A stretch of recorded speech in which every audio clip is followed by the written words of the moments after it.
Shalom saudara-saudara yang saya kasih di dalam nama Tuhan Yesus Kristus. Kita bertemu lagi di live Instagram kita pada hari ini. Setelah kemarin kita ngebahas tentang musuh di dalam selimut. Dan itu menjadi poin penting bagi kita semua. Nanti di akhir mungkin kita akan membuat pertanyaan. Tapi juga ada pertanyaan yang kemarin yang sempat di hari Selasa ya. Ada pertanyaan yang saya belum jawab karena itu tidak ada kaitannya dengan musuh dalam selimut. Nanti hari ini yang akan saya bahas. Dan temanya adalah kita bicara tadi, kalau saudara mengikuti tema yang selalu saya sampaikan di Instagram saya beberapa hari yang lalu, 1 hari yang lalu, 2 hari yang lalu ya. Bicara tentang akhir zaman, tapi dalam konteks yaitu penyalipan dan juga kebangkitan Kristus. Artinya kita akan berbicara tentang konteks Jumat Agung dan Paskah. Dan memang ini penting untuk kita lihat menjadi satu keseluruhan, karena Alkitab itu tidak bisa dilihat sepotong-sepotong, tetapi dilihat berdasarkan secara menyeluruh. Nah, ini penting untuk saya sampaikan bagi saudara-saudara sekalian. Nah, ada hal yang menarik bagi kita semua. Nanti setelah itu saya akan memberikan beberapa tips penting ya saudara, untuk melihat tentang menghadapi tantangan akhir zaman hari-hari ini. Nah, nanti saudara bisa kasih pertanyaan juga di bagian bawah. Kalau nanti ruang itu saya berikan, jikalau waktu itu adalah waktu yang masih ada sisa gitu loh. Saya juga tadi sudah menghubungi salah satu musisi dari teman sahabat yang baru saja dipanggil Tuhan. Jika nanti berkenan, dia akan masuk di 10 menit terakhir untuk bersama di live Instagram ini. Tapi nanti saya belum terima jawaban dari dia. Oke, saudara-saudara, sebelum kita memulai, mari kita bersatu dalam doa. Bapa, terima kasih. Kami bersyukur untuk setiap kebaikan Tuhan. Dan kami tahu bahwa situasi, kondisi dunia yang hari-hari ini kami melihat ada sesuatu yang lebih baik. Dan kami punya iman bahwa bulan April adalah bulan terakhir untuk coronavirus ini tidak ada lagi di muka bumi ini. Karena kami tahu bahwa peristiwa ini sudah terjadi beberapa bulan di belakang. Dan kami tahu informasi yang hari ini masuk bahwa kondisi yang terjadi dengan coronavirus peningkatannya tidak signifikan, bahkan cenderung melandai. Oleh karena itu, doa kami pasti didengar oleh Tuhan karena sudah ada langkah-langkah, yaitu komitmen bagi setiap anak-anak Tuhan di setiap bangsa-bangsa atau di setiap negara yang untuk mau mendekatkan diri pada Tuhan. Ini yang paling penting ya Bapak. Karena itu, pada malam hari ini Tuhan yang membukakan kembali rahasia firman-Mu, sehingga semua kami yang mengikuti live Instagram ini diberkati oleh Tuhan. Di dalam nama Tuhan Kristus kami berdoa dan mengucap syukur. Haleluya. Amin. Nah, saudara-saudara yang saya kasih di dalam nama Tuhan Kristus, saya minta supaya saudara tetap fokus karena topik ini butuh kehati-hatian untuk saya sampaikan, untuk meneruskan tentang akhir zaman di part yang pertama. Saya bilang sama saudara bahwa tanda-tanda bahwa peristiwa ini berakhir dan apa yang terjadi dengan dunia saat ini sebenarnya sudah dimulai ketika manusia jatuh dalam dosa. Kalau saudara kemarin sudah dengar, melihat, mengikuti live Instagram saya, dan mungkin saudara juga melihat lagi di YouTube saya karena saya upload ke YouTube, saudara bisa lihat, perhatikan gerakan-gerakan yang begitu masif sekali saudara.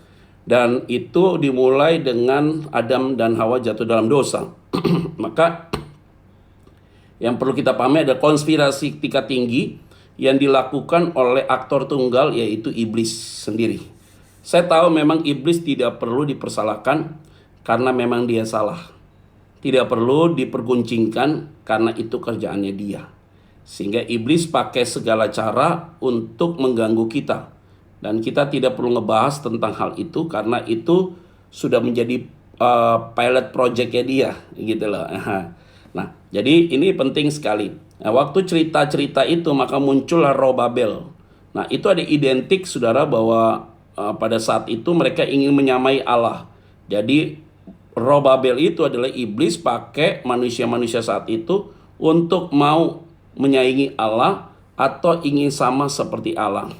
Ini yang menjadi masalah serius dan kemudian akhirnya dan berkembang terus. Maka Roh Babel itu terus berkembang sampai dengan hari ini. Nah, kalau kita meruntut kepada cerita itu, maka esok hari kita akan merayakan tentang Jumat Agung. Nah, waktu kemarin saudara perhatikan baik-baik, kalau yang saya pernah yang teliti dengan apa yang saya sampaikan di hari Selasa kemarin, bahwa kenapa Yesus harus disalibkan di Yerusalem?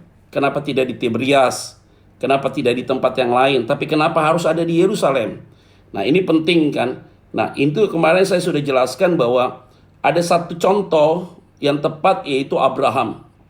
Abraham mempersembahkan Ishak. Konteksnya adalah bahwa dibilang di situ bahwa Allah bicara kepada Abraham, serahkan anakmu yang tunggal. Secara fakta, Abraham anaknya tidak tunggal, tapi dua, ada Ismail. Tapi serahkan anakmu yang tunggal, yaitu Ishak. Nah, waktu serahkan Ishak itu sebagai anak yang tunggal dari kacamata Allah, dari pemikiran Allah, maka diberikanlah anak yang tunggal itu untuk dipersembahkan oleh Abraham. Nah, ketika dia mempersembahkan Ishak pada saat itu, saudara, Ishak tidak jadi dipersembahkan karena ada domba. Domba itu tidak disediakan terlebih dahulu, tapi domba itu terjadi diberikan pada saat Ishak waktu dipersembahkan. Dan mereka bilang stop, tidak perlu dipersembahkan. Maka pada saat itu adalah domba di situ. Nah, domba itulah yang dikatakan bahwa berasal dari Allah. Jadi domba itu from God, jadi itu berarti domba berasal dari Allah.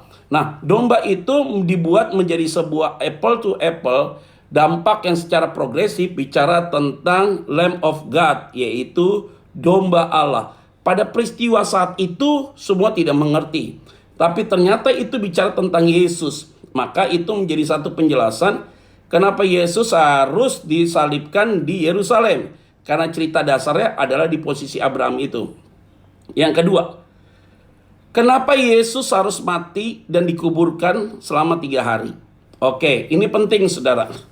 Memang di dalam pelayanan Yesus selalu bilang bahwa anak manusia itu akan tinggal di perut bumi selama 3 hari. Itu benar. Tapi saudara harus mundur ke belakang lagi dalam kitab Perjanjian Lama. Yunus itu dilempar ke laut, masuk dalam perut ikan yang besar selama 3 hari. Secara logika, orang dimakan ikan pasti mati. Tetapi peristiwa itu the only one. Tidak ada peristiwa-peristiwa yang lain dan tidak ada peristiwa yang jiplakan atau yang dibuat seperti itu di dalam Alkitab, tidak ada. Jadi peristiwa tentang Abraham itu pertama kali dan tidak pernah terjadi lagi. Dan peristiwa tentang Yunus pun ada di perut ikan besar itu adalah peristiwa yang pertama kali dan tidak akan ada lagi peristiwa itu. Nah, ternyata Yunus itu di perut ikan selama 3 hari untuk memberikan penjelasan tentang nanti Yesus mati, yaitu akan di perut bumi selama 3 hari. Jadi dibuat apple to apple. Jadi peristiwa di dalam Perjanjian Lama itu, waktu peristiwa itu terjadi tidak bisa dilihat kepada Kristus. Tapi ketika Yesus datang ke dalam dunia, mati di Yerusalem, baru menjadi apple to apple. Itu berarti Alkitab itu sebenarnya, Perjanjian Lama, Perjanjian Baru tidak pernah tubruk-tubrukan. Tidak pernah. Perjanjian Lama nubuatan, Perjanjian Baru adalah penggenapan dari nubuatan itu sendiri.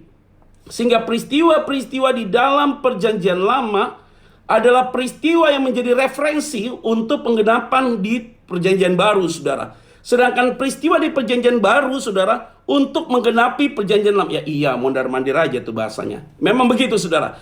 Tapi di kitab Wahyu berbicaranya tentang akhir zaman, saudara. Nah, baru kita masuk ya, saudara. Itu berarti sudah ada cerita. Nah, kalau kita masuk dalam modus pemikiran kita, kenapa Yesus harus datang ke dalam dunia, saudara? Dan kemudian dia harus keluarkan darah. Nah, ini penting yang akan kita bahas bersama-sama. Lihat baik-baik ya. Supaya kita mengerti cara propaganda iblis bermain di akhir zaman ini. Bukan zamannya berakhir. Kalau zamannya berakhir sudah selesai. Tapi akhir zaman. Akhir zaman itu beda. Lihat baik-baik saudara. Yesaya 53 ayat yang ke-6 sampai dengan 10 saya akan bacakan bagi kita. Ini perjanjian lama. Firman Tuhan bilang begini. Kita sekalian sesat seperti domba, katanya begitu. Masing-masing kita mengambil jalannya sendiri. Tetapi Tuhan telah menimpakan kepadanya kejahatan kita sekalian. Jadi ini kalimatnya adalah satu kalimat yang tegas, tapi untuk jangka waktu yang akan panjang, sifatnya progresif. Kita sekalian sesat seperti domba, masing-masing kita mengambil jalannya sendiri, tetapi Tuhan telah menimpakan kepadanya kejahatan kita sekalian. Ayat 7. Dia dianiaya, tetapi dia membiarkan diri ditindas, dan tidak membuka mulutnya seperti domba yang dibawa ke pembantaian. Lihat, perhatikan baik-baik. Seperti induk domba yang keluh di depan orang-orang yang menggunting bulunya, ia tidak membuka mulutnya. Ayat 8. Sesudah penahanan dan penghukuman ia terambil.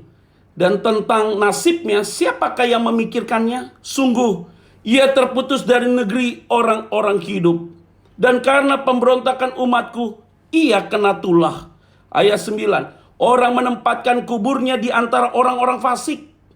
Dan dalam matinya ia ada di antara penjahat-penjahat. Sekalipun ia tidak berbuat kekerasan dan tipu tidak ada dalam mulutnya, tetapi Tuhan berkehendak meremukkan dia dengan kesakitan. Apabila ia menyerahkan dirinya sebagai korban penebus salah, ia akan melihat keturunannya, umurnya akan lanjut dan kehendak Tuhan akan terlaksana olehnya. Saudara perhatikan dari ayat 6 sampai dengan ayat yang 10, tidak pernah ada satu pernyataan bahwa Yesus akan mati tersalib. Tidak. Tapi peristiwa ini akan dijelaskan dengan tepat. Dia seperti domba. Nanti dia akan disesah, dia akan dianiaya, dia akan dibiarkan ditindas. Mulutnya seperti anak domba yang dibawa ke dalam pembantaian. Tidak bisa berbicara apapun. Seperti induk domba yang keluh di depan orang-orang yang menggunting bulunya. Ia tidak membuka mulutnya. Dia diam sekali, digambarkan seperti domba. Sesudah penahanan dan hukuman ia terambil. Dan tentang nasibnya, siapakah yang memikirkannya? Dia terputus. Dia ditempatkan kuburannya bersama dengan orang-orang fasik. Nah, kalimatnya apa? Dan karena pemberontakan umatku ia kena tulah, saudara. Dan dalam matinya ia ada di antara penjahat-penjahat, saudara. Sekalipun ia tidak berbuat kekerasan dan tipu tidak ada dalam mulutnya. Jadi ayat 9 itu semua yang tadi kita baca, saudara, adalah sebagai satu gambaran nubuatan kitab Yesaya untuk bicara tentang si domba itu, yaitu domba Allah itu, yaitu Yesus Kristus itu sendiri. Sehingga tidak dikatakan bahwa dia harus disalibkan. Tidak, saudara. Tapi dia akan bersama-sama dengan orang-orang penjahat dan orang fasik dalam kuburannya. Nah, ini penting sekali. Tadi saya sudah sampaikan, saudara yang baru ikut, saya mau sampaikan bagi saudara. Jadi dalam perjanjian lama ini, saudara, sudah ada cerita-cerita tentang hal ini, saudara. Jadi cerita-cerita tentang peristiwa ini sudah diungkapkan tentang nanti Yesus akan mati seperti apa, tujuan dia mati seperti apa, itu sudah diungkapkan secara detail sekali, saudara. Nah, ini penting sekali, saudara, untuk kita memahami dengan cermat. Oke, baru kita mulai. Apa yang penting, saudara? Kalau saudara mengikuti dari peristiwa hari Selasa yang saya sampaikan tentang akhir zaman yang pertama, saudara, perhatikan baik-baik. Ada yang menarik, saudara. Iblis pakai segala cara, tetapi Tuhan sudah menyediakan sebuah penebusan, yaitu darah. Jadi waktu Adam jatuh dalam dosa, sudah ada pengorbanan. Waktu setelah Paskah itu, air bah habis, maka ada korban pengganti dosa yang memberikan penghapusan dosa. Korban itu sudah ada, saudara. Diberikan dengan posisi di situ. Jadi yang dibicarakan tentang darah, saudara. Nah, ini penting sekali. Tujuan di akhir zaman adalah iblis mengambil nyawa, yaitu darah. Jadi dia sedang berlomba hari-hari ini, saudara, untuk ngambil nyawa. Saudara lihat, saudara. Aduh, ini ngeri sekali, saudara. Apa yang terjadi dengan peristiwa yang ada di depan kita dan di luar kehidupan kita. Tadinya hanya orang yang sakit saja pakai masker. Sekarang yang sehat pun juga pakai masker, saudara. Tiba-tiba kita nggak tahu, ini orang meninggal, selesai. Coronavirus dan segala macam. Orang mengerikan sekali, saudara. Sepertinya itu peristiwa, sangat mengerikan sekali, saudara. Apa yang terjadi dengan Ekuador, saudara? Apa yang terjadi dengan Spanyol? Apa yang terjadi dengan Amerika? Apa yang terjadi dengan Tiongkok? Ya puji Tuhan, Indonesia tidak boleh begitulah, sampai begitu, saudara. Saudara lihat ya di Italia dan segala macam. Mayat sudah taruh di Ekuador. Begitu bergelimpangan mayat ada di situ, saudara. Tidak diurus, tidak ada peti jenazah sama sekali. Ngeri sekali, saudara.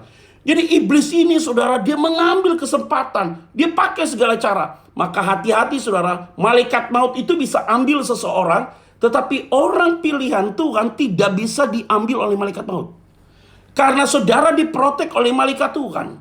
Nah ini penting sekali, saudara. Hati-hati, orang fasik sedang tergelimpang, saudara. Dia akan tergelimpang dengan peristiwa apapun. Maka hati-hati juga kita mengerti tentang segala sesuatu. Supaya kita tidak masuk dalam pola menjudging seseorang dan melihat seseorang itu dalam kacamata kita. Ini bahaya sekali, saudara. Sehingga iblis itu pun, saudara, ingin mengambil nyawa orang dalam bentuk apapun juga, saudara. Dia pakai peristiwa itu untuk merusak, saudara, dengan begitu banyak cara, saudara. Nah, iblis juga takut dengan darah Yesus. Ini penting sekali, saudara. Baru kita mengerucut, saudara. Apa itu? Bicara tentang akhir zaman dalam konteks penyaliban Kristus dan kebangkitannya. Ini konteks yang menarik sekali, saudara, untuk saudara dengar, perhatikan, dan cermati baik-baik. Lihat baik-baik, saudara. Tadi saya sudah bahas bahwa ini peristiwa sudah dicatat dalam perjanjian lama yang akan digenapi dalam perjanjian baru. Oke, dalam perjanjian lama bicara tentang darah. Perjanjian baru juga bicara tentang darah. Akhir zaman bicara tentang darah. Jadi semua ini bicara tentang darah, saudara. Nah, lihat baik-baiknya. Masih ingat tentang Kain dan Habel? Habel dibunuh dan Allah bilang apa? Darahnya berbicara kepada saya. Nyawa itu darah, saudara ya. Nah, baru kita masuk poin berikutnya nih, saudara. Masuk dalam era Paskah sebelum Yesus dan Paskah di era Yesus dan setelah Yesus. Apa arti Paskah itu sendiri? Kan kita tahu Paskah itu ada sudah sebelum Yesus, kan, saudara. Jadi bukan karena Yesus bangkit terus kemudian Paskah. Tidak. Sebenarnya adalah Paskah sudah dimulai sebelum Yesus datang ke dalam dunia sebagai manusia. Tapi Yesus itu sudah ada sebelum dunia ada. Yang disebut dengan Alfa dan Omega. Dia ada sebelum dunia ada. Dia sudah di akhir sebelum dunia berakhir. Itulah Alfa dan Omega. Lihat, perhatikan baik-baik. Paskah sebelum Yesus, ini kita pentingnya. Paskah sebelum Yesus, yaitu peristiwa itu terjadi ketika di Mesir. Maka arti Paskah Passover itu artinya apa? Mereka dihalau dari setiap kutuk yang dilakukan Allah kepada bangsa Mesir pada saat itu. Jadi Paskah, perayaan Paskah itu di situ. Jadi orang Yahudi merayakan Paskah itu, yaitu di era waktu zaman Yesus ada, tadi sebelum Yesus ya. Waktu era Yesus, kenapa Simon orang Kirene itu pergi untuk merayakan Paskah? Untuk mengingat peristiwa kebesaran Tuhan ketika bangsa umat pilihan Tuhan diselamatkan di Mesir. Itu poinnya di situ. Akhirnya mereka dihalau dari kutuk itu, saudara. Nah, ketika mereka dihalau dari kutuk itu, saudara, di Mesir, itulah menjadi perayaan Paskah, saudara. Nah, di era Yesus juga tetap demikian, saudara. Mari membuka pikiran kita baik-baik. Baru akhirnya Yesus mengajak mereka melakukan perjamuan makan. Itu poin penting, saudara. Waktu Yesus melakukan perjamuan makan dengan para murid-muridnya, Yesus bilang apa? Dia kasih tahu dengan tepat ya, saudara. Dia kasih tahu anggur ini melambangkan akan darahku, memperingati akan darahku, dan roti ini akan melambangkan akan tubuhku. Tapi kita mengertinya roti itu tidak berubah jadi tubuh dan anggur itu tidak berubah jadi darah. Tapi itu dilambangkan, saudara. Jadi kita jangan berpikir macam-macam, saudara. Maka itulah maknanya, saudara. Ya, untuk apa? Yesus melakukan itu kepada mereka untuk mengingat akan dia. Murid-muridnya nggak ngerti. Tadinya muridnya nggak ngerti, saudara. Kenapa Yesus ajak kita perjamuan ya? Kasih roti dan makan anggur, minum anggur ya? Karena mereka tidak mengerti, saudara, tadinya. Tapi itu sudah disampaikan dengan peristiwa yang kemarin. Maka waktu dalam konteks perjanjian lama, saudara, tentang penderitaan Yesus itu sudah dimulai, saudara. Maka mereka tuh kalau orang Israel dulu makan daging plus makan sayur pahit. Untuk menderita. Sayur pahit itu bukan menurunkan kolesterol.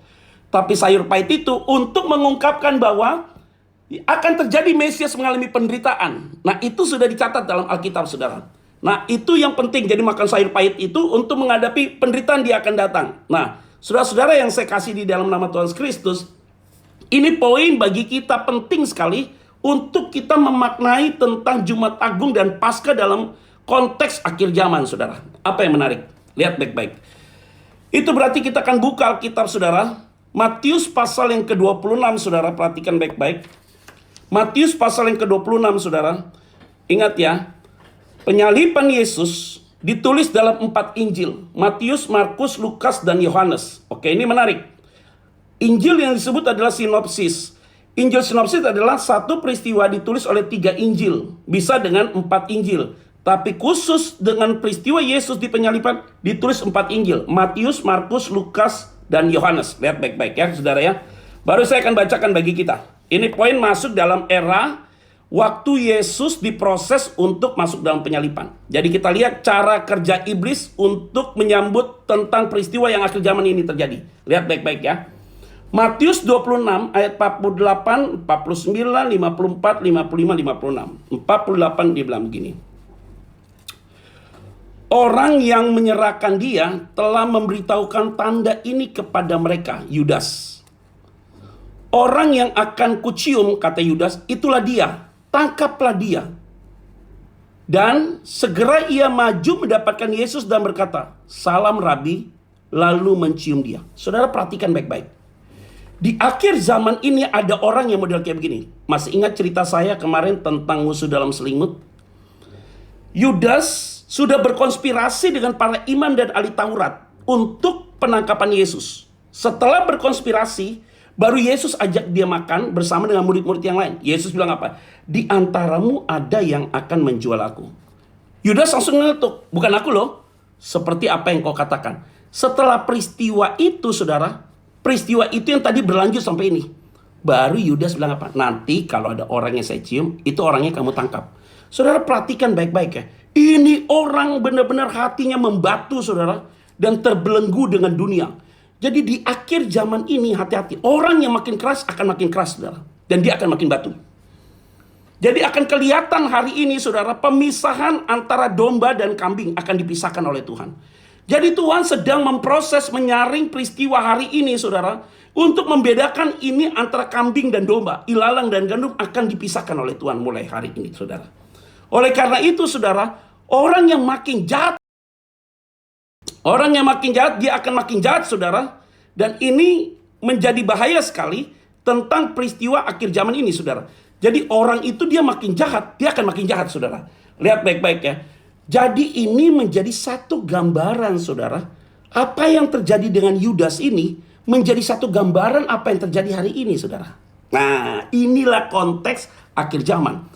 Jadi Yudas itu sebenarnya sudah berkonspirasi ingin menangkap Yesus. Setelah itu baru diajak makan oleh Yesus.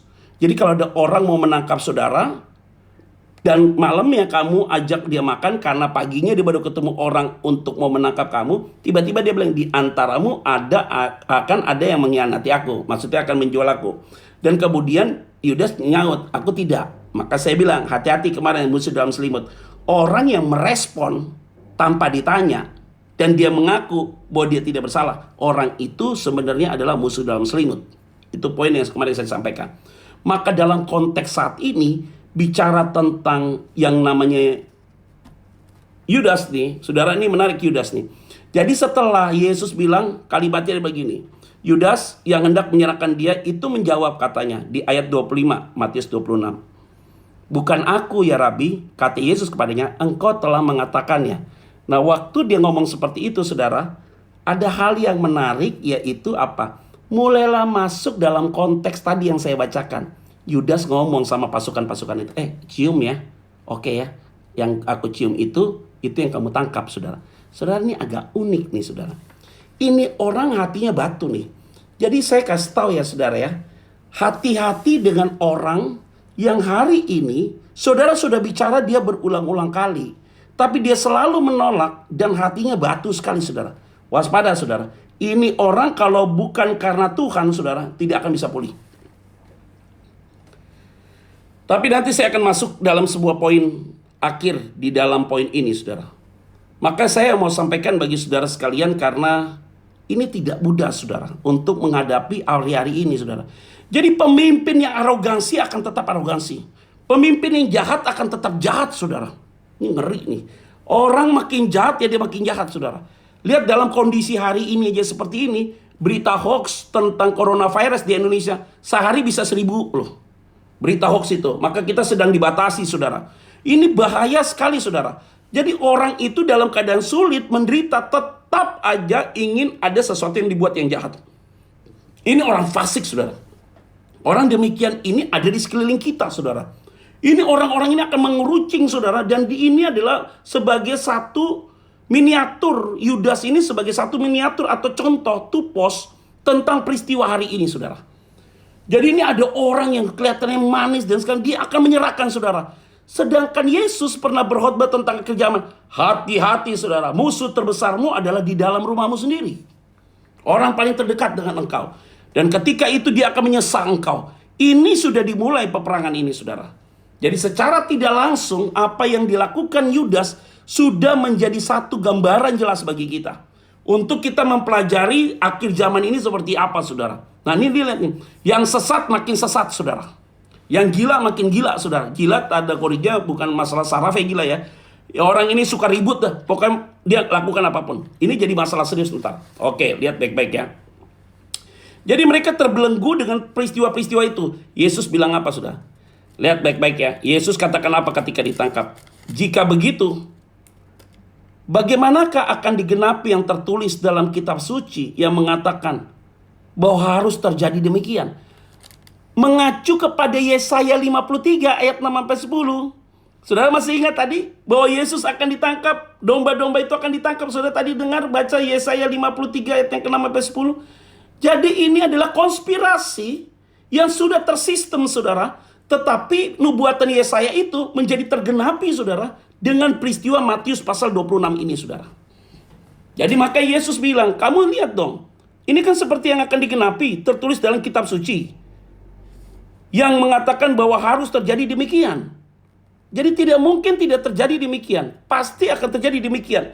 Pada saat itu Yesus berkata kepada orang banyak, sangkamu aku ini penyamun, dia bilang begitu. Yang tangkap dia tuh. Maka kamu datang lengkap dengan pedang dan petung. Petung lagi. Pentung untuk menangkap aku.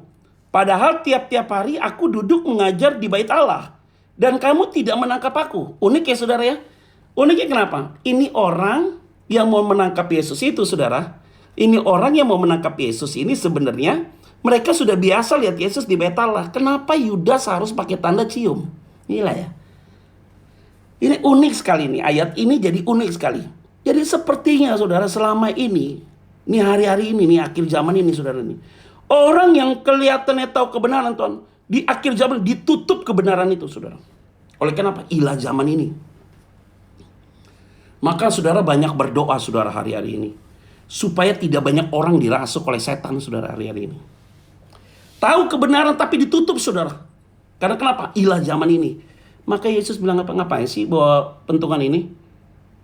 Untuk apa bawa pentungan ini? Maka kan Petrus kan memotong telinga orang itu. Yesus bilang apa? Udah taruh aja tuh pedang, kata Yesus. Kamu taruh aja Petrus itu, taruh pedang. Apakah aku tidak sanggup memanggil beberapa tentara kerajaan? Bisa dia panggil. Tapi dia tidak lakukan itu. Karena kalau Yesus panggil malaikat datang, ya selesailah itu orang-orang itu. Tetapi kenapa Yesus tidak lakukan? Untuk menggenapi apa yang difirmankan itu. Jadi itu menjadi apple to apple peristiwa itu dengan Yesaya pasal 53 ayat 6-10. Dan ini menjadi satu penting sekali, saudara, buat saudara pahami. Oleh karena itu bagian ini, apa yang terjadi hari-hari ini, ya harusnya gak usah worry. Karena kenapa? Memang harus terjadi begitu. Tapi ingat, itu hanya terjadi, kemarin yang saya kasih tahu, untuk orang yang tidak dicatat dalam buku kehidupan. Siapa orang itu? Nah, mulai koreksi diri deh, saudara. Tapi saya yakin 1.000 orang yang mengikuti live Instagram saya ini adalah orang-orang yang namanya sudah dicatat dalam buku kehidupan. Pasti, yakin. Jadi saudara tidak mungkin begitu. Tapi kalau saudara ada di sekitarmu, ada orang-orang yang demikian, dia harus banyak berdoa. Karena ini adalah peristiwa yang penting, saudara harus pahami. Maka di situ kalimatnya apa? Selama ini aku mengajar di situ, kenapa kamu tidak tangkap aku, kata Yesus. Ayat 56. Akan tetapi semua ini terjadi supaya, kata Yesus, genap yang ada tertulis dalam kitab nabi-nabi. Lalu semua murid itu meninggalkan dia dan melarikan diri. Aneh. Hati-hati di akhir zaman yang kayak gini nih. Lalu semua murid itu meninggalkan dia dan melarikan diri. Orang-orang yang ring satunya kabur juga, bos. Aduh, ngeri. Jadi kalau hari ini engkau ditinggalkan, ya wajar. Firman Tuhan bilang apa? Orang kaya sahabatnya banyak. Orang miskin ditinggalkan oleh sahabatnya. Tapi di akhir zaman ini saya kasih tahu ya. Orang-orang yang kamu pikir setia akan tinggalkan saudara. Makanya Yesus sahabat yang setia, saudara. Mungkin hari ini kamu merasa ditipu kan. Dunia ini cepat sekali berubah nih. Ya kita berdoalah. Seperti tadi doa saya. Pengakuan dari WHO hari ini coronavirus makin menurun kok. Di seluruh dunia. Dari berapa belas persen itu turun, sekarang udah masuk 9% secara global ya. Kayak hari ini saya mau sampaikan bagi kita semua nih. Jangan seperti ini. Cemen banget nih orang kayak begini. Di akhir zaman gak boleh begitu, Pak. Kita beda, nama kita sudah ada dalam buku kehidupan. Nggak boleh cengeng kita. Nggak boleh cengeng dan nggak boleh cemen. Nggak boleh cengeng dan nggak boleh cemen. Karena nanti kamu akan lihat tuh ada Mesias di mana-mana. Ada Mesias ada di mana-mana. Nggak usah kayak gitu. Dukung. Udah selesai nggak dukung, kabur saudara. Nggak boleh begitu. Pada bilang ngaku Mesias ini, udahlah nggak usah percaya begitu. Makanya ini penting sekali saudara untuk saudara pahami tentang bagian firman Tuhan ini. Lihat, perhatikan baik-baik saudara. Itu Yudas yang membuat kesalahan. Jadi waspada dengan murid-murid juga dan orang di lingkaranmu yang selalu buat masalah hal-hal demikian. Oke, berikutnya saya mau sampaikan bagi saudara. Tentang pemuka dan ulama saudara. Para kaum rohaniawan. Ini sudah dicatat jelas menjadi peristiwa hari ini terjadi. Lihat baik-baik ya. Di ayat berikutnya saudara 59 itu jelas sekali saudara. Di situ dibilang begini. Imam-imam kepala malah seluruh mahkamah agama mencari kesaksian palsu terhadap Yesus supaya ia dapat dihukum mati. Ayat 60. Tetapi mereka tidak memperolehnya walaupun tampil banyak saksi dusta. Tetapi akhirnya tampillah dua orang saudara yang mengatakan orang ini berkata, aku dapat merubuhkan bait Allah dan membangunkan kembali dalam 3 hari. Saudara, hati-hati saudara. Di akhir zaman ini kaum rohaniawan, orang-orang yang notabene adalah orang-orang yang punya status sebagai seorang hamba Tuhan. Saya kasih tahu saudara, dia akan banyak membual, bersaksi palsu, berbicara tentang apapun yang tidak punya dasar kebenaran firman Tuhan. Nah lihat, hati-hati baik-baik saudara ya. Maka saya bilang nih, kalimat kita nih, hati-hati. Saya minta maaf sekali lagi dan saya minta tolong kepada saudara yang mengikuti live Instagram ini. Jangan menyebarkan video-video viral yang sedang sekarang ada. Karena apalagi berbicara tentang dua hamba Tuhan yang diurapi Tuhan. Saya udah bilang dari kemarin. Ini dua hamba Tuhan yang diurapi Tuhan. Senior-senior yang diurapi Tuhan. Stop untuk men-sharekan dan membroadcast kembali, memforward kembali kepada orang. Saya tidak mau pusing, buang aja begitu. Orang tanya saya nggak mau jawab. Karena kenapa? Bukan porsi saya untuk hal itu saudara. Karena di akhir zaman ini saya mau kasih tahu, Tuhan yang akan menilai dan Tuhan yang akan menjadi hakim saudara, untuk menentukan mana yang benar, mana yang tidak benar. Maka pelayananmu akan diuji oleh Tuhan. Jadi nanti ada orang yang bilang, aku telah selamat, aku berkhotbah, banyak orang yang bertobat, aku berdoa, banyak orang yang disembuhkan, aku lakukan banyak mukjizat besar. Tuhan bilang, saya nggak kenal kamu bro.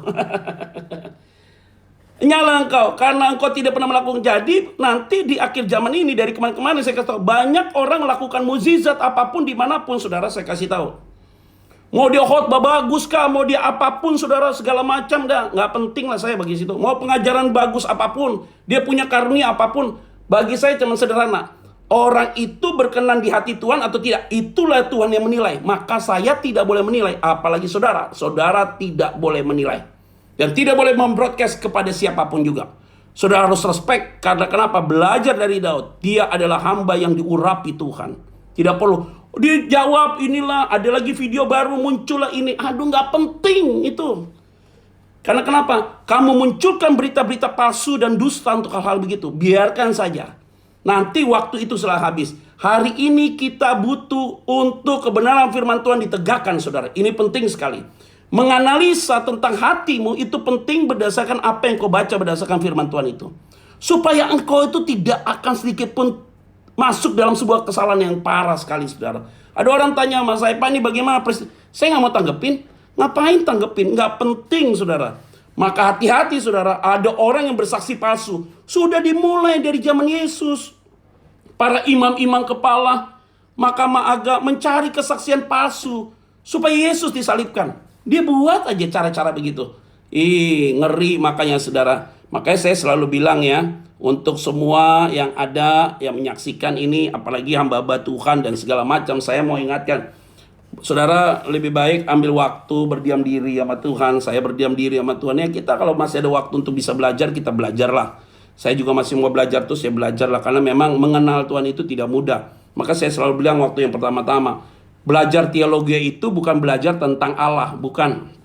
Saya juga nggak setuju kalau ada orang bilang gini, nggak penting belajar teologi. Salah kamu. Kalau kamu jadi hamba Tuhan harus belajar teologi ya memang. Belajar teologi itu tidak belajar tentang Allah, saudara. Berteologia itu artinya Allah yang menaruh hati, Allah yang mengajarkan kita supaya kita mengerti tentang pribadi Allah. Itu berteologia namanya. Jadi kita menjadi seorang teolog, saudara, itu bukan karena kita hebat menganalisa sebuah masalah, tidak. Karena Tuhan yang memberikan dalam diri kita supaya kita dapat mengenal Dia secara pribadi. Itu berteologia namanya. Nah, itu berarti kita harus belajar, saudara. You harus belajar ini bagaimana konteksnya apa segala macam. Supaya engkau tidak menjadi saksi-saksi palsu, saudara. Dusta, saudara. Tidak boleh begitu. Nah, ini bahaya sekali, saudara. Di akhir zaman ini banyak orang mengeluarkan statement apapun. Saudara masih ingat dengan viralnya video waktu itu dari Amerika, dari mana segala macam. Yang bilang Jakarta akan begini, akan begini. Saya waktu dapat video itu saya nggak mau pusing. Saya bilang begitu. Karena kenapa? Kita berdoa supaya tidak terjadi hal itu.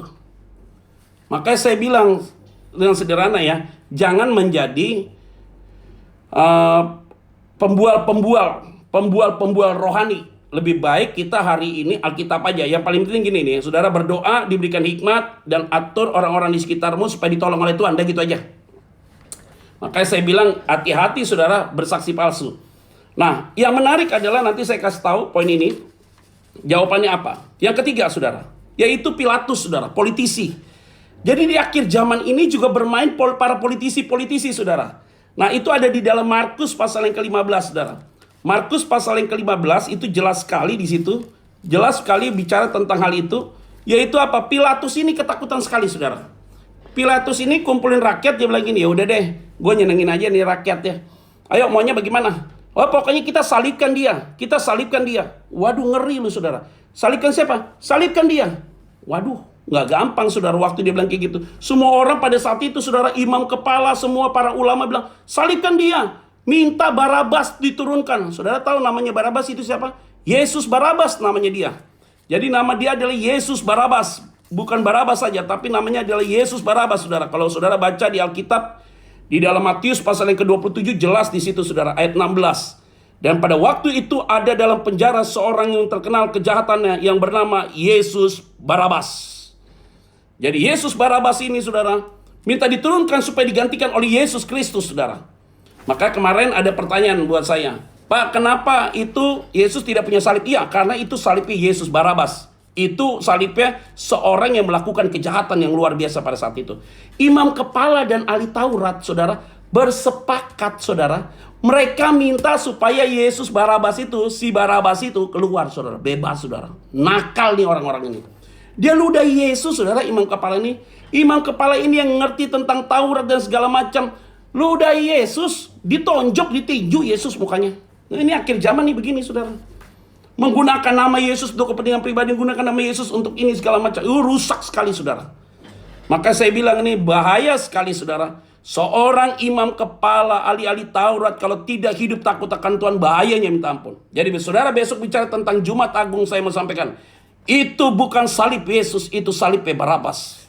Jadi Jumat Agung artinya apa, saudara? Saya mau kasih tahu. Kematiannya adalah starting untuk mengalahkan setiap gangguan dari kuasa gelap. Awalnya dari situ, saudara. Oleh karena itu, kenapa ini menjadi penting sekali saudara, untuk melihat kebaikan-kebaikan Tuhan dalam hidup kita. Dan ketika Pilatus melihat itu, dia membuat orang supaya senang. Oke, happy, oke, siap, segala macam. Dikasih tahu begitu. Akhirnya mereka mau salibkan itu, saudara. Pilatus cuci tangan loh, saudara. Cuci tangan tuh artinya dia tidak mau kesalahan itu ditimpakan buat dia. Maka Pilatus bilang ini, saya nggak tanggung jawab loh dengan darah orang ini. Orang Israel sepakat semua. Udah, kalau kamu nggak mau tanggung jawab nggak apa-apa. Kami yang bertanggung jawab bersama dengan anak-anak kami. Kami yang tanggung jawab tentang hal itu. Maka dia bilang waktu kami tanggung jawab dengan hal-hal itu, saudara, ini penting sekali, saudara. Jadi sampai hari ini kalimat itu tidak pernah ditarik. Jadi seluruh orang pada saat itu bersepakat untuk membunuh Yesus. Tapi hebat, saudara. Ada yang menarik, saudara. Yaitu apa? Tentang peristiwa penjahat yang ada di samping Yesus. Saudara lihat baik-baik ya. Di dalam Injil Yohanes, saudara, ini dicatat sekali. Memang di Lukas, Injil Lukas itu dijelaskan, saudara, tentang penjahat yang di samping yang mengolok Yesus, dan penjahat yang satu membalasnya tentang olokan dari penjahat yang samping.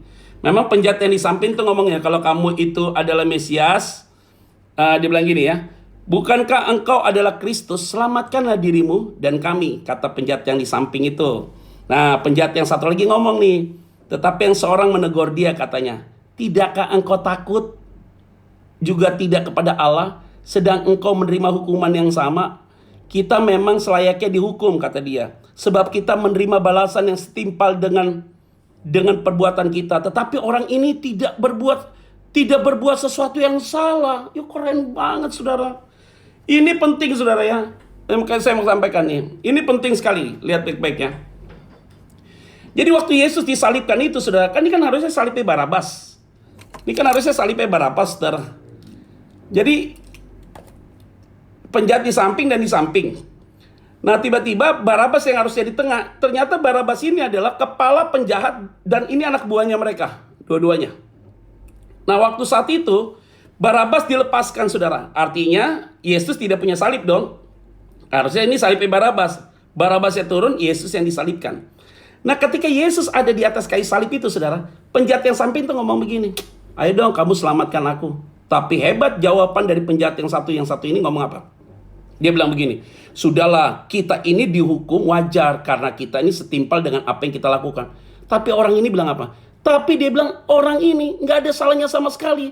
Dia ngerti loh, saudara, bahwa orang ini, Yesus ini tidak punya salah sama sekali. Itu berarti Yesus tuh tahu yang terbaik buat orang ini. Kenapa orang ini tidak diselamatkan?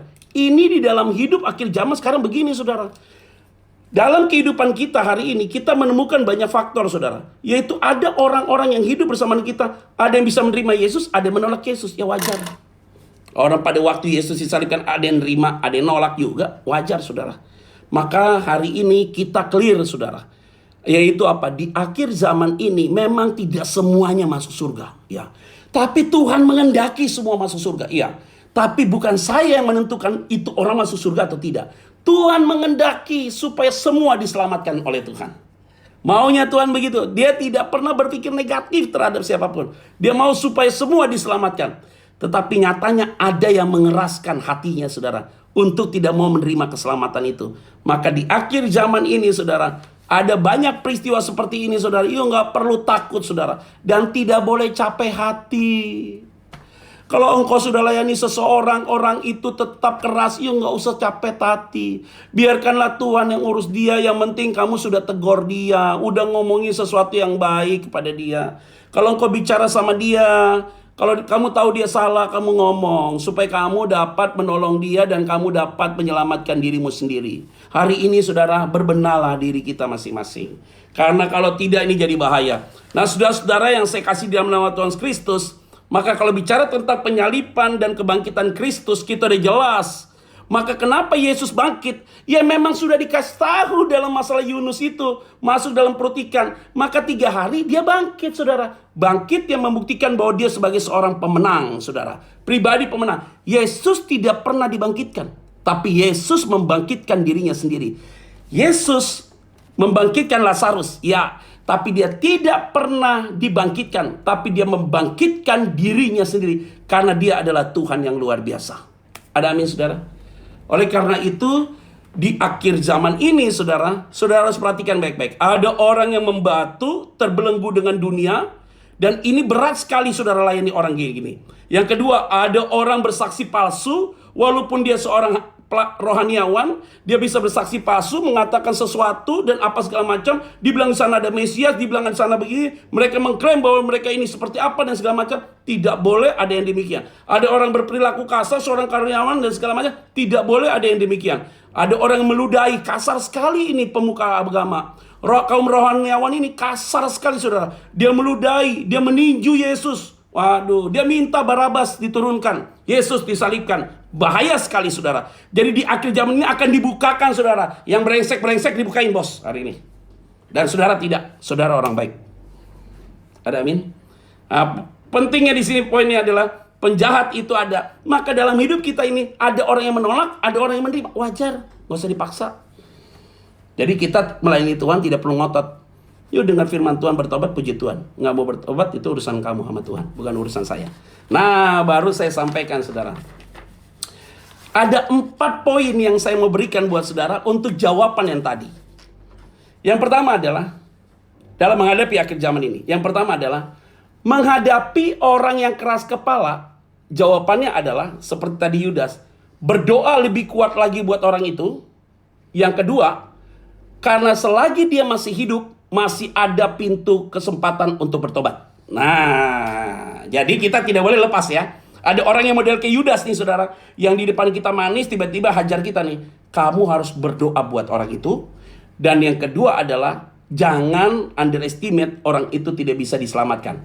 Masih ada pintu keselamatan kalau dia masih hidup. Karena kalau dia sudah mati, dia tidak perlu ada pintu keselamatan itu lagi. Karena kenapa? Itu sudah haknya Tuhan, kedaulatannya Tuhan. Yang kedua, menghadapi para penyesat yang sering ngebual bicara saksi palsu. Yaitu yang pertama, Yesus, lihat perhatikan baik-baik ya. Yesus itu menerapkan dengan kalimat yang baik. Kalau saudara baca di dalam Matius, tetapi Yesus tetap diam. Ketika dia dituduh, diomongin segala macam, dia bilang apa? Tetapi Yesus tetap diam. Lalu kata imam besar itu kepadanya, demi Allah yang hidup, kalimatnya, katakanlah kepada kami, apakah engkau Mesias anak Allah atau tidak. Ini dia. Jadi kalimat ini penting, yaitu menghadapi para penyesat, diam. Kamu diam bukan hanya diam, mendengar dan menganalisa. Ini orang ngomong apa? Ini orang pendeta bicara apa? Mendengar dan menganalisa. Tidak perlu tanganmu gatel broadcast kemana-mana. Nggak penting. Ya, nggak penting saudara. Jadi nggak usah gatel untuk membroadcast kemana-mana. Nggak penting. Karena ini penting. Jadi menghadapi pengajaran sesat itu. Yang kedua, menghadapi pengajaran sesat adalah berhikmat untuk dapat memberikan jawaban. Itu berarti saudara harus baca Alkitab.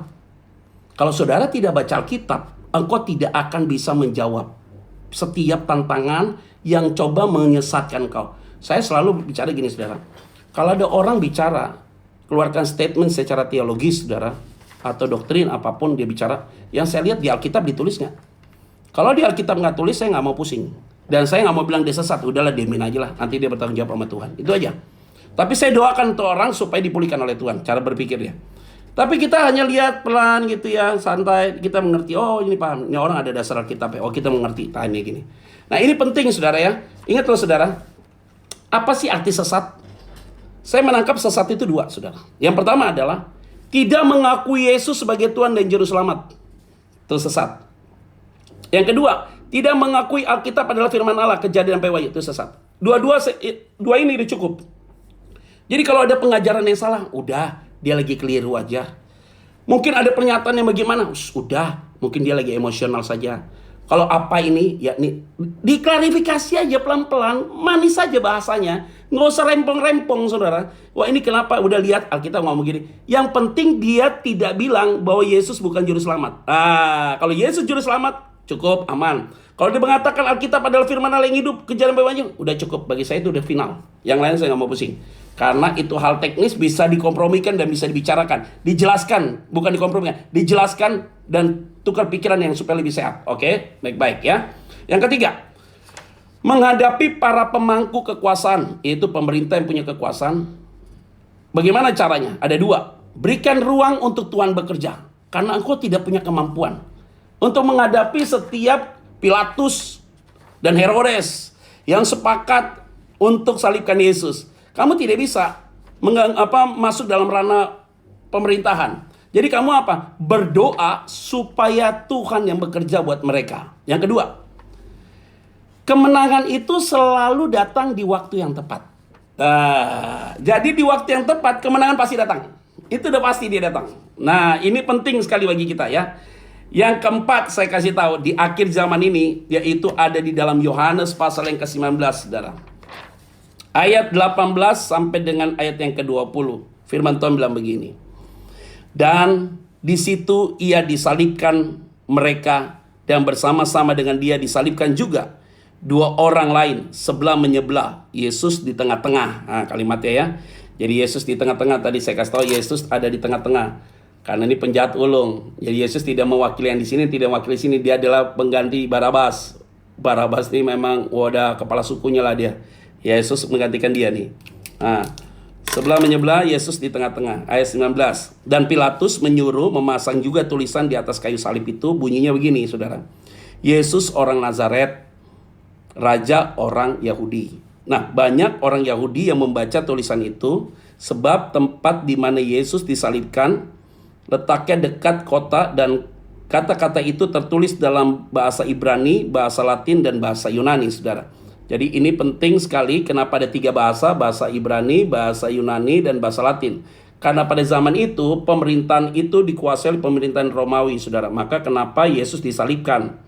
Sedangkan Yesaya bilang tidak. Nah, kan ini kan menjadi apple to apple. Yesaya bilang dia akan bersama dengan para penjahat. Ternyata salib itu tidak dicatat dalam Yesaya. Nah, dalam pemerintahan Romawi, setiap orang yang salah itu hukuman beratnya adalah disalibkan. Karena itu hukum dari orang-orang pemerintahan Romawi.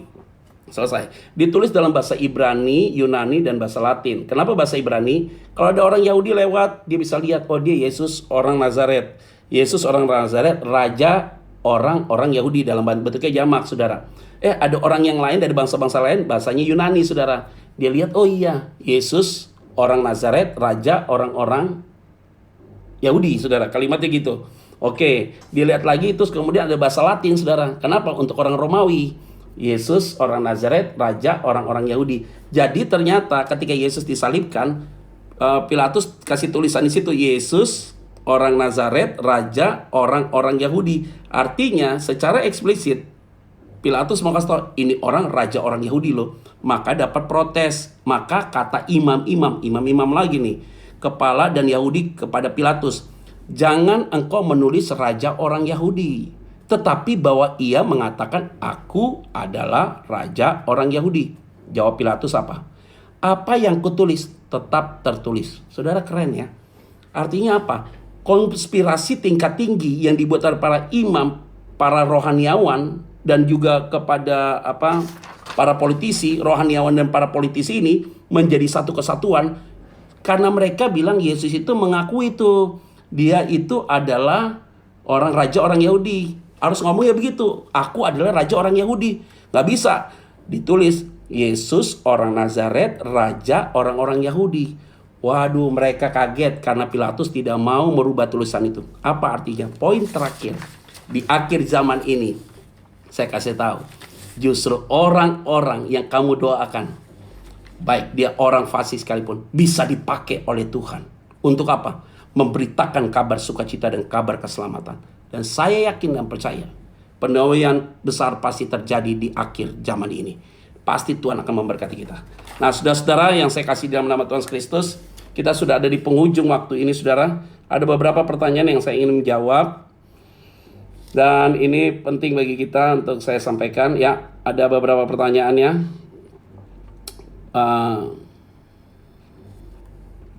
Pak, bagaimana kita bisa membedakan nabi palsu di akhir zaman? Udah, nabi palsu saya udah kasih tahu, bicara tanpa dasar firman. Pengajaran sehat adalah berdasarkan firman. Itu aja, selesai. Pak, ada kaitannya nggak Pak korelasinya tentang penyaliban Kristus dengan menyalibkan daging? Ada. Jadi kalau Yesus disalibkan, kita harus menyalibkan daging kita ya. Oke, lihat baik-baik ya. Pastor, kenapa hanya Injil Lukas yang tulis satu penjahat sebelah Yesus bertobat, Injil yang lain bilang dua-duanya mengolok. Kamu salah kutip. Kamu baca Alkitab dulu yang benar. Jadi Lukas memang bilang satu penjahat yang mengolok-olok. Tapi Injil yang lain tidak dikatakan bahwa penjahat itu mengolok-olok. Salah. Bukan. Baca Alkitab. Jangan sampai salah bertanya. Karena kenapa? Di Injil Matius, Markus, justru yang mengolok-olok itu imam-imam kepala. Kamu mungkin skip bacanya. Oke? Ini udah jelas siapa Barnabas itu, siapa tadi penjahat ya. Pak Petra mau tanya gimana cara bertindak ketika Tuhan tahu dia mengkhianati dua muridnya. Udah, Yesus sudah mentreatment mereka. Yudas akhirnya mati, dia bunuh diri. Petrus dia bertobat. Ada 7 perkataan Yesus sebelum dia mati di kayu salib. 7 perkataan itu apa saja? Yang pertama, Bapa ampunilah mereka karena mereka tidak tahu apa yang mereka perbuat. 2, sesungguhnya hari ini juga waktunya kami bersama aku di Firdaus. Dia bilang kepada penjahat itu. Yang ketiga, Ibu, ini anakmu. Yang keempat, Allahku, mengapa engkau meninggalkan aku? Yang kelima adalah aku haus. Keenam, sudah selesai, tetelestai. Yang ketujuh adalah, ya Bapa, ke dalam tanganmu kuserahkan nyawaku. Itu adalah 7 perkataan di atas kayu salib. Pak Petra, kenapa Yesus berkata Eloi, Eloi lama sabatani? Kenapa dia katakan Allah, Allahku, kenapa engkau meninggalkan aku? Karena ketika Yesus disalibkan, dia menanggung dosa saudara dan saya. Jadi ketika dia disalibkan, saudara, dia menanggung dosa saudara dan saya, maka dia representatif orang berdosa karena kamu. Dia yang tidak mengenal dosa, menjadi mengenal dosa karena saya dan karena saudara. Sehingga akhirnya dia disalibkan. Ketika dia disalibkan di situ, dan kemudian dia menanggung dosa, dia lihat Allah Bapa datang. Dia bilang, Eloi, Eloi, kenapa engkau meninggalkan aku? Karena Allah Bapa kudus, karena Yesus adalah representatif yang menanggung dosa saudara. Maka ketika dia selesai, dia bilang, sudah selesai. Artinya dia ngomong kepada Bapa, tugasku sudah lunas, selesai, habis. Akhirnya dia juga menyampaikan sebuah pernyataan buat saudara, bahwa dosamu dipulihkan, dosaku juga dipulihkan oleh Tuhan. Nah ini penting ya, 7 perkataan salib. Udah selesai. Tadi udah, Pak Pendeta, kenapa Yesus harus disalib dan bukan dihukum dengan hukuman yang lain? Tadi saya sudah katakan, karena di dalam pemerintahan Romawi, orang yang bersalah harus dihukum dengan salib. Tapi kalau dia udah masuk posisi orang Yahudi, maka Yesus dirajam oleh batu. Saudara, saya mau kasih tahu, bukan masalah salib ya, tapi darahnya tertumpah. Kalau ini ingat baik-baik ya, Yesus yang mati duluan saudara di atas kayu salib, baru penjahat itu yang mati. Karena kalau penjahat itu yang mati, siapa yang bawa dia ke Firdaus? Nah, karena kan engkau bersamaku di Firdaus. Kalau Yesus penjahat itu yang mati, penjahat itu bilang, bos, siapa yang bawa gua ke Firdaus nih? Nah, Yesus mati dulu di atas kayu salib. Setelah itu penjahat itu mati. Karena Yesus sudah mati, maka dia yang bawa, selesai. Pada hari yang ketiga, dia bangkit dari antara orang mati. Artinya apa? Kebangkitan Yesus sudah dinyatakan oleh peristiwa Yunus. Itu membuktikan bahwa apa? Oh, waktu Yesus bangkit, Paskah, saya kasih tahu, kemenangan terjadi. Iblis sudah dikalahkan. Sehingga iblis tidak bisa head to head. Karena Allah sudah di atas. Jadi iblis tidak punya kuasa lagi. Dia tidak bisa mengganggu kita. Dia mengganggu bisa, tapi dia tidak bisa membunuh kita. Karena kemenangan ada dalam diri kita. Roh Allah tinggal dalam hidup saudara dan saya. Nah, saudara-saudara, sebentar lagi waktu memang habis. Saya mau berdoa buat saudara sekalian. Dan ini penting sekali karena hal yang paling penting dalam hidup saudara adalah saudara harus cermati untuk melihat kondisi yang hari ini terjadi, dan itu sudah ada di dalam konteks penyaliban. Oleh karena itu besok saudara akan mengikuti ibadah online dan live streaming di gereja saudara mengenai Jumat Agung. Saudara sudah tahu dasarnya hari ini. Jadi ada orang yang hatinya membatu, ada orang yang bersaksi palsu, ada yang meludahi Yesus, ada orang yang seperti Pilatus dan Barnabas, mereka adalah orang-orang yang selalu ingin berkonspirasi untuk menjatuhkan Yesus. Jadi peristiwa ini sudah ada di dalam Alkitab, dan peristiwa ini sedang terjadi hari-hari ini buat kita semua. Oleh karena itu kita yakin dan percaya orang yang sudah dicatat dalam buku kehidupan, hidupnya akan dijaga oleh Tuhan. Saudara, kita sudah ada di waktu akhir ini. Saya yakin dan percaya Tuhan pasti akan tolong saudara makin dekat dengan Tuhan. Dan yang paling penting, jangan ngebahas tentang hal-hal yang bersifat hamba-hamba Tuhan. Buang itu, sekarang lihat hubunganmu dengan Tuhan dan bicara hal-hal yang positif. Angkat kedua tanganmu, saya mau berdoa. Diberkatilah mereka yang mengikuti live Instagram ini. Satu persatu diberkati Tuhan. Damai sejahtera Allah menyertai mereka, dan kasih setiamu selalu ada dalam hidup mereka. Di dalam nama Tuhan Kristus kami berdoa dan mengucap syukur. Haleluya. Amin. Saudara tetap setia, dan kita akan ketemu hari Sabtu di ibadah online lewat YouTube saya, Petra Vanggide Official, dan kita akan dimulai dari jam 7 pagi sampai dengan jam 7 malam. Tuhan Yesus memberkati kita semua dalam ibadah online kita untuk Jumat Agung dan mendekati Paskah, ada ibadahnya di hari Sabtu jam 7 pagi YouTube. Tuhan Yesus memberkati kita semua. Shalom.